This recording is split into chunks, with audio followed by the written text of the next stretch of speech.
Questa sera è la terza edizione della Vendemmia Sociale, è un'iniziativa che noi come Tenuta Amadio a Monfumo facciamo assieme ad un altro amico, la cantina Facchin di San Polo di Piave, con il patrocinio e la collaborazione dell'ULSS 2 all'interno del programma di umanizzazione delle cure che l'ULSS 2 propone per i malati oncologici.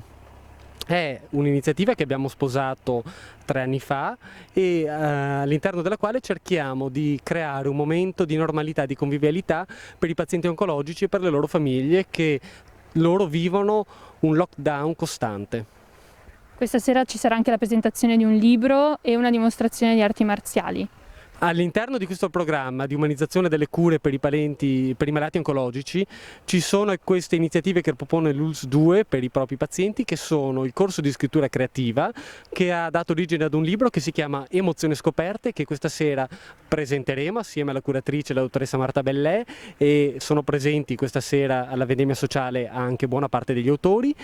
E faremo una lezione di Viet Tai Chi, che è un corso di arti marziali che comunemente viene fatto in molti degli ospedali dell'ULSS 2 Marche Trevigiane e anche negli ospedali di Cittadella e Campo San Piero.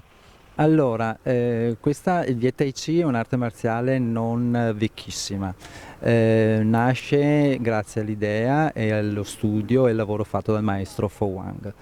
Viene trasmessa questa disciplina come una ginnastica dolce inizialmente, perché come tutte le arti marziali, anche questa con il tempo e con la pratica dopo va a lavorare anche sull'aspetto energetico del corpo, del fisico.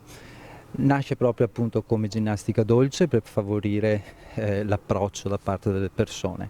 Sono movimenti che portano i praticanti ad assumere un certo tipo di consapevolezza con il proprio corpo e con il mondo circostante. Quindi l'intenzione è proprio quella, attraverso questi movimenti, questa cultura marziale, di portare a avere un benessere interiore, un benessere anche fisico ovviamente, e quindi dopo essere in equilibrio con se stessi e anche con quello che ci circonda, quindi diciamo con l'universo, con il mondo esterno. È la raccolta di testi di pazienti oncologici che sono stati seguiti presso il servizio di psicologia ospedaliera. Sono dei testi autentici che nascono veramente dall'intimità delle persone, trattano varie emozioni, quindi la rabbia, la tristezza, ma anche la gioia, la serenità. Dobbiamo ringraziare tutti questi scrittori che hanno contribuito alla raccolta appunto Emozioni scoperte, perché sono stati generosi con tutti noi nell'esprimersi.